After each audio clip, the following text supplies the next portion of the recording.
You boys really believe you can buy invisibility? The old man's voice carried no challenge, no sarcasm, only a quiet curiosity that somehow made the laughter around him grow even louder. Every head turned toward Thomas Walker as he stepped through the wooden gate of Black Ridge Paintball Park, a sprawling 600-acre woodland tucked into the rolling hills of western Pennsylvania. Saturday's championship event had drawn the most competitive recreational paintball teams from across the East Coast, along with hundreds of spectators eager to watch expensive equipment, polished tactics, and social media personalities battle for a cash prize large enough to cover a season of tournaments. Trucks lined the gravel parking lot, their tailgates displaying racks of high-end markers, tactical backpacks, and camouflage gear that looked more advanced than anything most hunters had ever owned. At the center of it all stood the reigning champions, Iron Ghost, their members moving with the confidence of people who had spent years convincing themselves technology could solve every problem nature presented. Their newest ghillie suits had reportedly cost over $15,000 altogether, each one handcrafted with lightweight synthetic fibers, laser-cut fabric strips, and color patterns designed by outdoor camouflage specialists. Cameras followed them everywhere, live streaming every boast, every joke, every prediction of another effortless victory. Ethan Brooks, the team's captain, adjusted the hood of his expensive suit and spotted the elderly man standing quietly beside the registration table. His grin spread instantly. Thomas looked hopelessly out of place. Instead of carbon fiber gear and tactical clothing, he wore faded work boots stained by decades of honest labor, weathered blue jeans tucked into thick wool socks, and an old gray wool coat whose elbows had been patched so many times they no longer matched the original fabric. The coat itself looked heavy enough to belong in another generation. Mud clung to the lower hem as though he had walked through the woods instead of across the parking lot. His white hair peeked beneath a faded brown cap, and his pale blue eyes drifted calmly across the surrounding forest without paying much attention to the growing crowd. Kyle Mercer nudged Ethan with an elbow before speaking loudly enough for nearby spectators to hear. "Hey, Grandpa," he called. "The Civil War reenactment is 3 counties over." Laughter rippled through the crowd. Someone lifted a phone higher to capture the moment. Another player pointed toward Thomas's coat and shook his head. "You planning to hide wearing that thing?" Kyle added. "Our drones will spot you before you make it 20 yards. Thomas looked toward the towering oak trees bordering the field instead of answering immediately. The afternoon breeze stirred only the highest branches, while the lower leaves barely moved at all. Somewhere deeper inside the forest, a crow called once before everything settled back into silence. Only then did Thomas glance back at the young men. "Maybe," he replied softly. "Or maybe you'll spend the day looking exactly where I want you to." Ethan laughed harder than anyone else. "Tell you what," he announced, turning so the live stream camera captured both faces. "If you can stay in the game for 30 minutes against Iron Ghost, we'll refund your entry fee ourselves." Cheers erupted from teammates and spectators alike. Thomas simply removed his registration receipt from his coat pocket, folded it neatly, and slipped it back inside. His expression never changed. He neither smiled nor frowned. He only looked once more toward the quiet woods waiting beyond the starting line, as though they had already begun telling him secrets no expensive suit could ever hear. The tournament director raised a bright orange flag, and the chatter across Black Ridge Paintball Park slowly faded into the restless sounds of the forest. Leaves whispered overhead. Damp earth released the rich scent of pine, moss, and yesterday's rain as dozens of competitors gathered near the massive terrain map mounted beside the registration tent. The battlefield stretched across nearly 600 acres of hardwood forest broken by rocky ridges, shallow creeks, abandoned logging trails, and patches of dense undergrowth where visibility dropped to less than 15 feet. Every team received identical mission objectives, but Iron Ghost treated the briefing as little more than a formality. They had already uploaded aerial maps into handheld tablets, synchronized encrypted radios, and programmed 2 lightweight observation drones to monitor movement from above. Ethan Brooks stood confidently before his teammates, pointing across the digital terrain display. "We own the high ground first, then force everyone into the creek basin. Nobody hides from thermal optics and aerial coverage." Heads nodded immediately. Years of winning had turned confidence into routine. Kyle Mercer tightened the straps on his custom camouflage hood while Logan Price carefully calibrated a compact rangefinder clipped to his vest. Their equipment represented thousands of dollars of investment, countless hours of research, and an unshakable belief that every variable could be measured, predicted, and controlled. Across the staging area, Thomas Walker quietly signed the final waiver before stepping away from the crowd. Nobody noticed that he never looked at the terrain map. Instead, he studied the forest itself. His eyes followed the shifting shadows beneath towering white oaks. He watched sunlight filtering through uneven branches, creating patches of brightness that drifted almost imperceptibly with the afternoon breeze. He crouched beside an old stump and pressed 2 fingers into the dark soil. It crumbled easily between his fingertips before sticking lightly against his skin. He rubbed it together without saying a word, feeling the moisture, the grit, and the scent carried upward from the ground. A young referee named Rachel Collins happened to glance in his direction. While everyone else checked batteries, radio frequencies, and compressed air tanks, the old man seemed interested only in dirt, wind, and trees.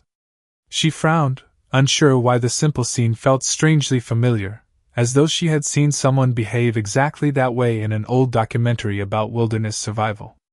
Thomas stood again and walked toward the edge of the woods, stopping beside a fallen maple where fresh mud rested beneath a cluster of ferns.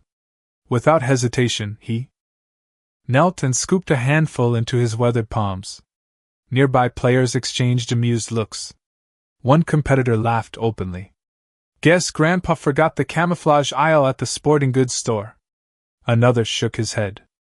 "That coat is going to stand out like a mailbox." Thomas paid no attention. Slowly, deliberately, he spread the damp earth across the sleeves of his wool coat, pressing small fragments of leaves and broken pine needles into the fibers until the gray fabric began losing its sharp outline. He did not attempt to cover everything. He left irregular patches untouched, allowing natural variation instead of perfect symmetry. Kyle watched the entire process with a smirk. "Look at him," he whispered to Ethan. "He actually thinks mud beats modern camouflage." Ethan chuckled while adjusting his expensive hood. "People see what they expect to see," he answered confidently. "And nobody expects that to work." Thomas quietly brushed the remaining soil from his hands and looked once more toward the silent timber beyond the starting line. His breathing remained slow. His posture never changed. Around him, engines from the drones hummed to life, radios crackled with final equipment checks, and cameras counted down to the official start. The entire forest seemed to hold its breath, while the old veteran appeared to be listening to something that no machine around him could possibly hear. An air horn echoed across the valley, rolling through the trees before fading into the distance. The tournament had officially begun. Boots pounded across damp leaves as competitors disappeared into the forest, each team racing toward carefully planned positions. Radio traffic immediately filled the air with confident voices calling distances, landmarks, and movement reports. Above the treetops, 2 compact drones lifted steadily into the sky, their cameras feeding live images onto tablets carried by Iron Ghost's command group. Ethan Brooks glanced down at the bright display and smiled. Colored markers appeared exactly where his teammates expected them. Every rival squad moved according to familiar patterns. Some rushed the ridgeline. Others headed for the creek crossings. Everything looked predictable. "Find the old man first," Kyle Mercer said through his headset with a grin. "This should be entertaining."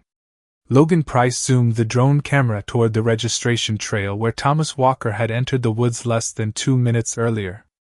The image showed only damp ground, scattered rocks, and swaying ferns. "Keep scanning," Ethan answered calmly. "He cannot be far." Meanwhile, Thomas walked at an unhurried pace beneath towering oaks, never looking over his shoulder. He did not hurry because the forest itself had already revealed its rhythm. Moisture lingered beneath shaded ground while sunlight broke through the canopy in narrow moving bands.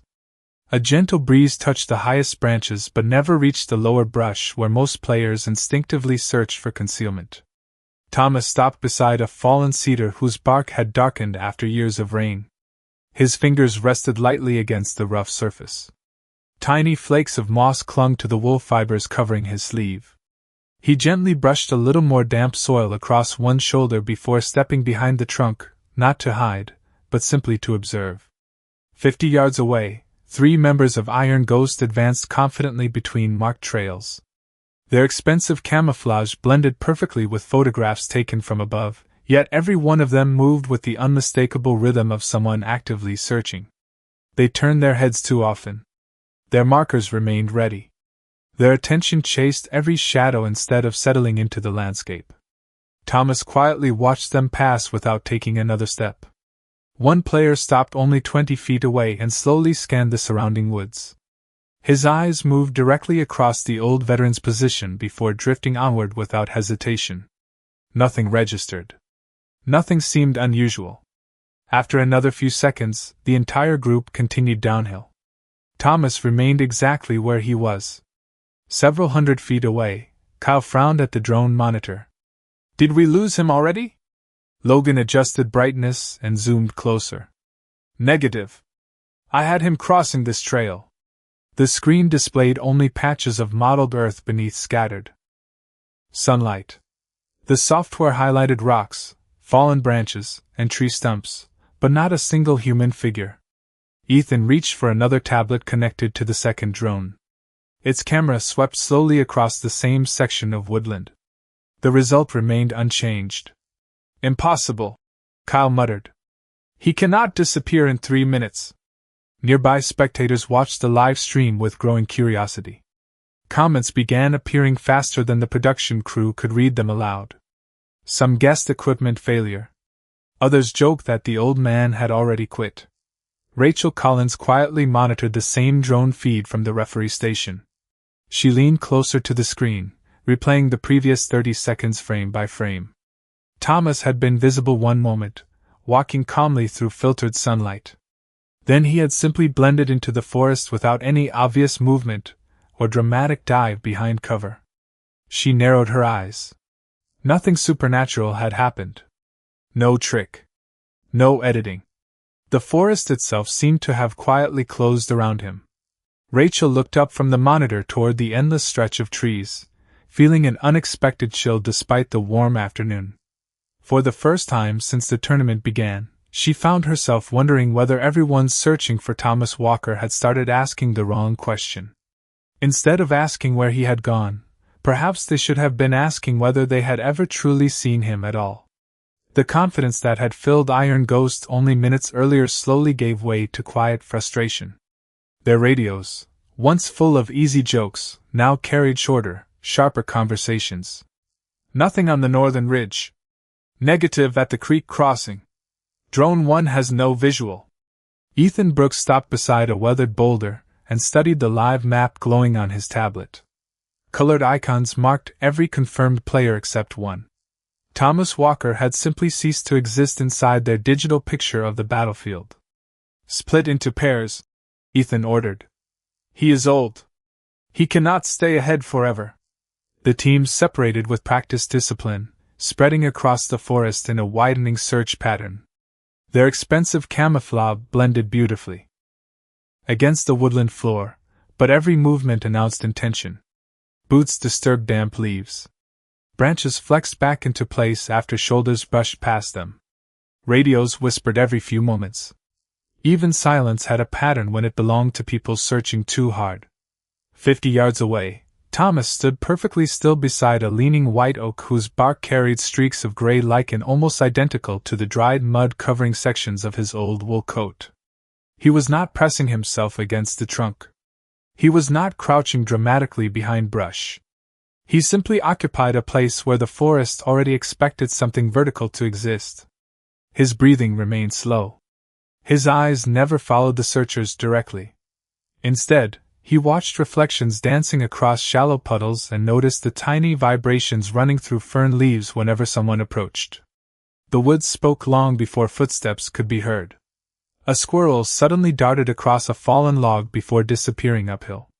Thomas quietly shifted his weight. Seconds later, Kyle Mercer emerged from the same direction, scanning the undergrowth with determined confidence. Kyle paused near a cluster of moss-covered rocks where fresh boot prints led toward a narrow animal trail. He smiled. Found him, he whispered into his headset. Several teammates immediately adjusted course toward his location. Rachel Collins observed the developing pursuit through the referee monitor. The drone zoomed in on the footprints, capturing every detail with crystal clarity. They looked obvious, almost deliberately obvious.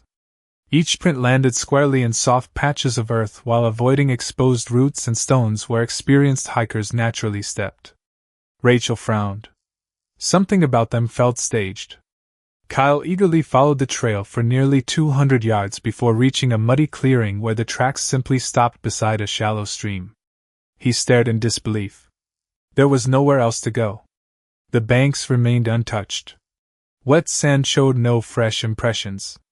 Dense brush on both sides stood completely undisturbed. He crossed the water, Logan suggested over the radio. Kyle shook his head despite knowing. Nobody could see him. There are no exit tracks. Ethan arrived moments later and studied the scene himself. His confidence faded another notch. Spread wider, he ordered. He cannot vanish. High above the trees, the drones circled again, their cameras searching every opening in the canopy. They found movement everywhere except where they expected it most. A deer stepped quietly through distant brush. Two rival teams exchanged harmless paintball fire near an abandoned logging road. Wind rippled across patches of golden grass. But Thomas remained absent from every screen. Less than 40 feet from the confused search party, the old veteran watched through a curtain of mountain laurel. He had never crossed the stream. He had never continued along the false trail.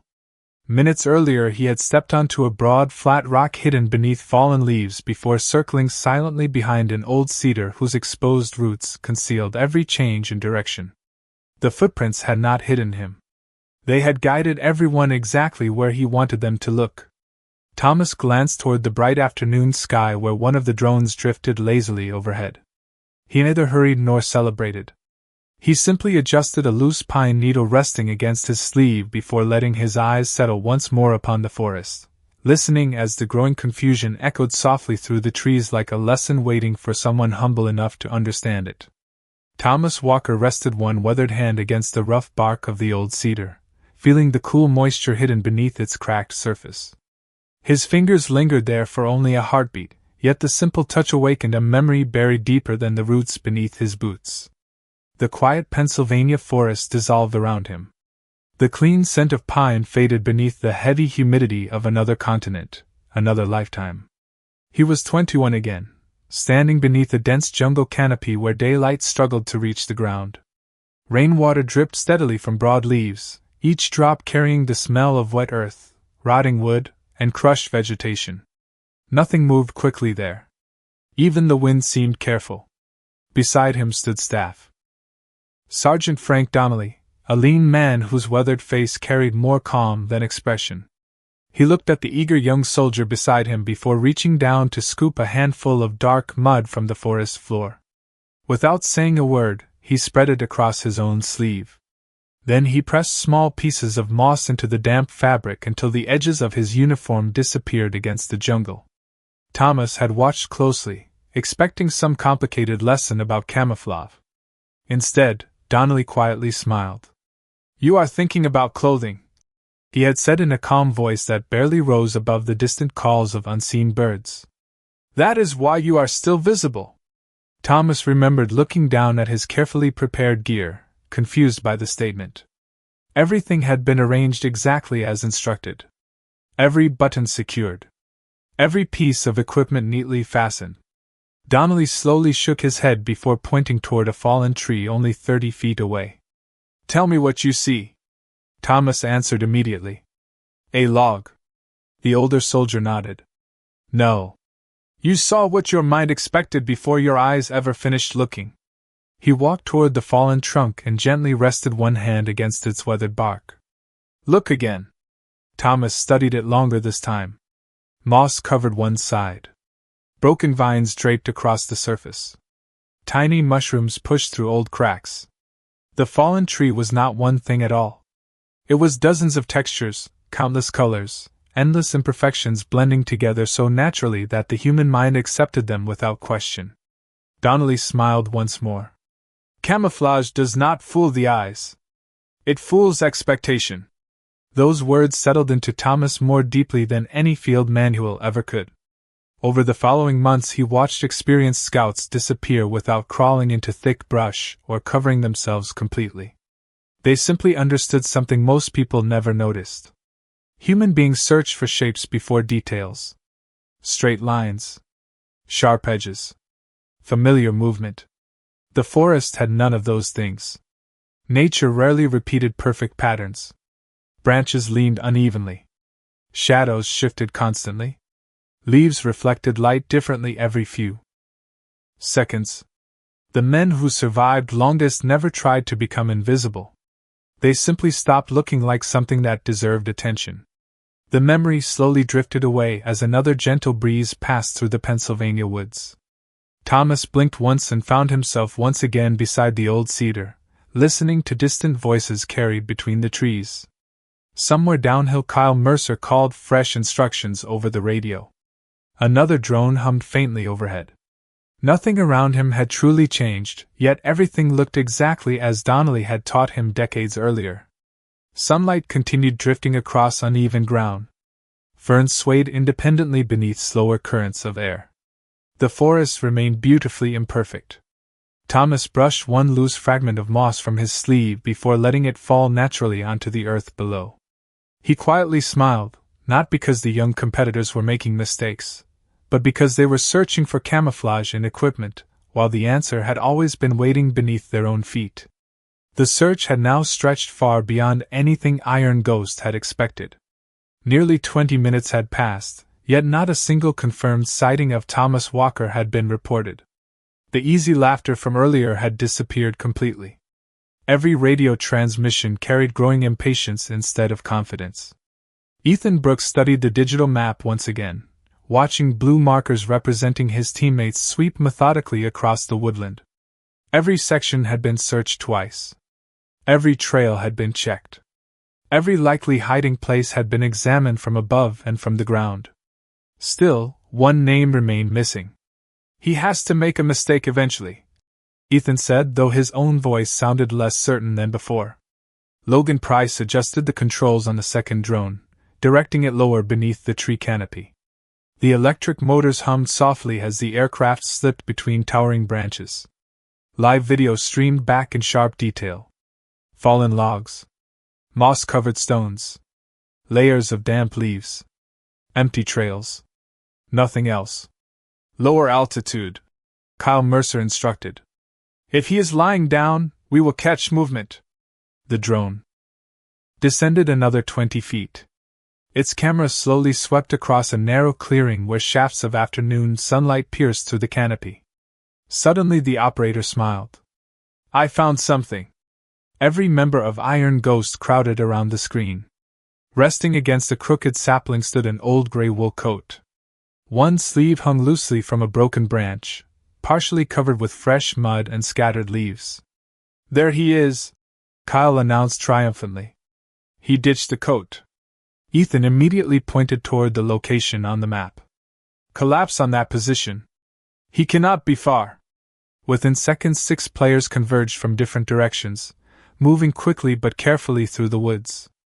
Their expensive camouflage blended perfectly into the surroundings as they closed the distance. Spectators watching the live stream leaned forward in anticipation. Rachel Collins also focused on the same video feed.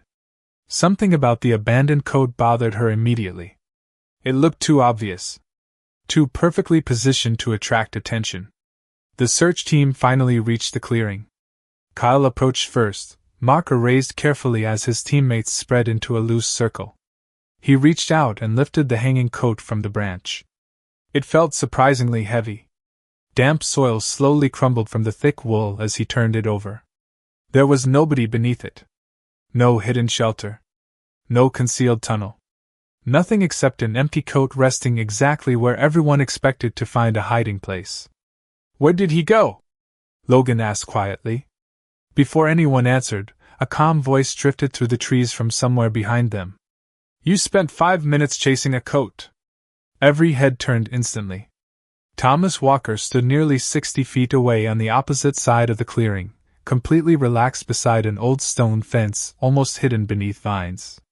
His wool shirt, stained with patches of earth and forest debris, blended softly into the weathered rocks behind him. He had been watching the entire search unfold. Nobody could explain how he had reached that position without crossing open ground. Kyle stared in complete disbelief. "That is impossible." Thomas simply smiled with quiet kindness.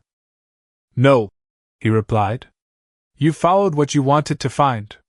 Before anyone recovered, he calmly touched a bright ribbon hanging from a nearby checkpoint, silently proving he had reached the objective long before the search team arrived. Then he stepped sideways behind a leaning maple whose trunk divided into several twisting branches. It was only a single step. Nothing dramatic. Nothing hurried. Yet by the time Kyle rushed forward around the tree, Thomas was gone again. The ground beyond remained undisturbed except for scattered leaves moving gently in the afternoon breeze. The drones circled overhead. Cameras searched every direction. Radio traffic erupted with overlapping voices. But all they captured was an empty forest, while the old veteran seemed to have dissolved once more into the quiet rhythm of the woods themselves. Rachel Collins replayed the drone footage again, this time slowing every movement to a fraction of normal speed. Around her, the control tent buzzed with confused conversations as tournament officials compared maps, radio logs, and camera angles, searching for an explanation that refused to appear. On every screen the result looked the same. Thomas Walker never outran anyone. He never crawled through impossible cover. He never performed a dramatic escape. He simply stopped existing inside the expectations of the people chasing him. Rachel leaned closer to the largest monitor. The old veteran appeared briefly beside the stone fence before disappearing behind the split maple. One official paused the frame. "There," he said. "Zoom in." The software enlarged the image until individual leaves became visible. Thomas's outline remained surprisingly clear. Rachel frowned. "Back up 5 seconds." The recording rolled backward. She watched his slow approach toward the fence again. Something suddenly caught her attention. It was not Thomas at all. It was everyone else.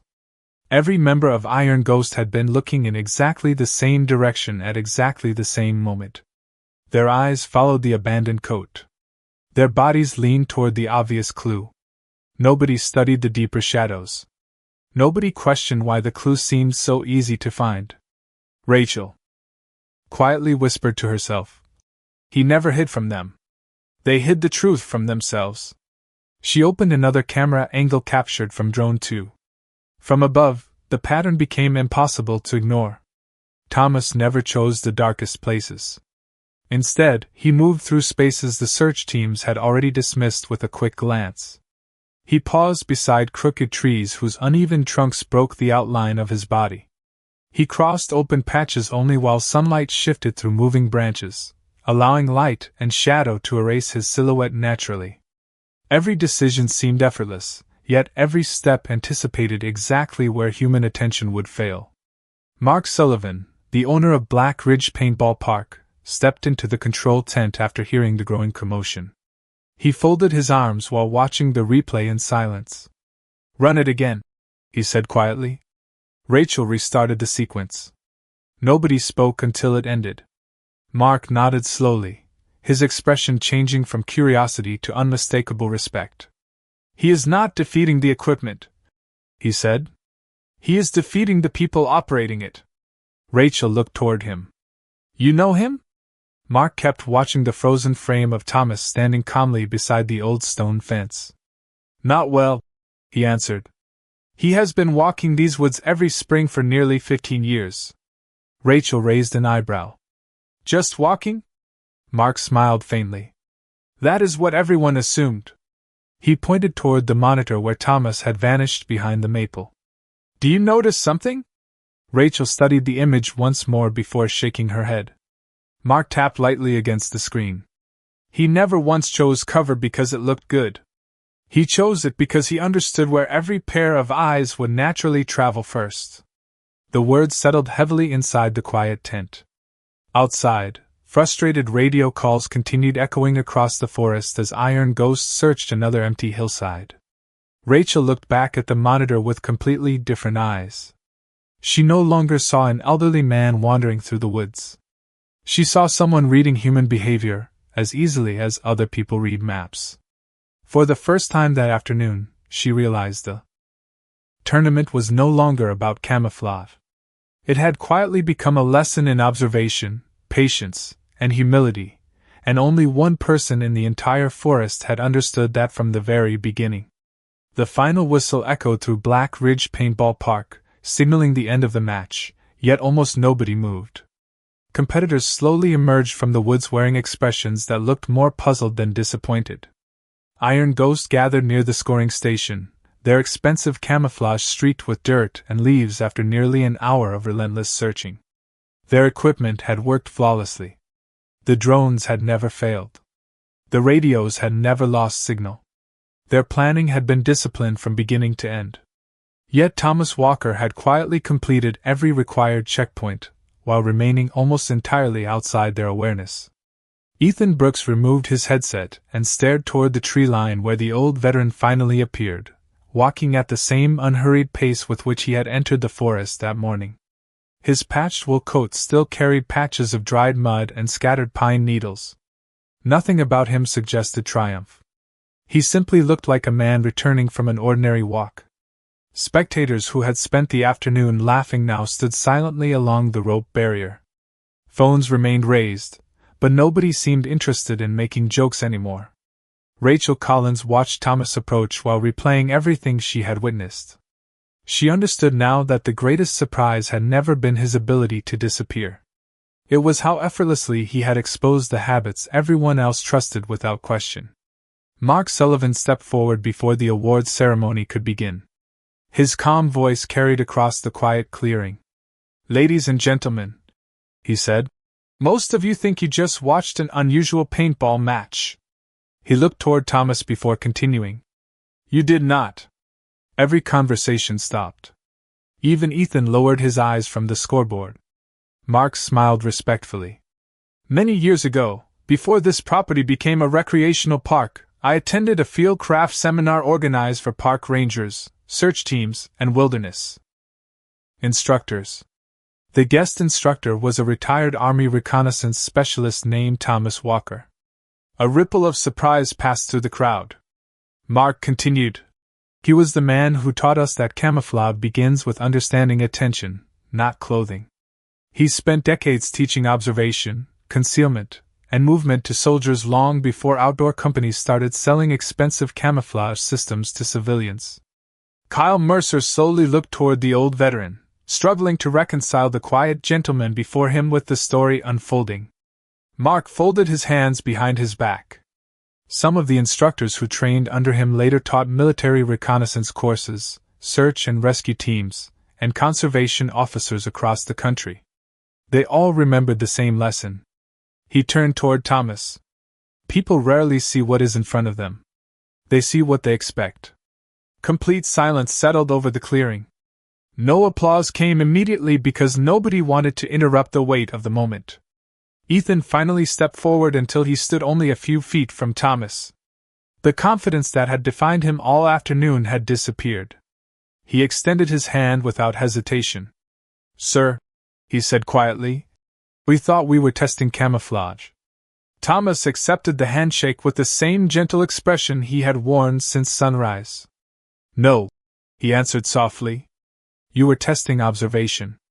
Kyle removed the expensive camouflage hood from his head and glanced down at the carefully woven fabric that had seemed so impressive only hours earlier.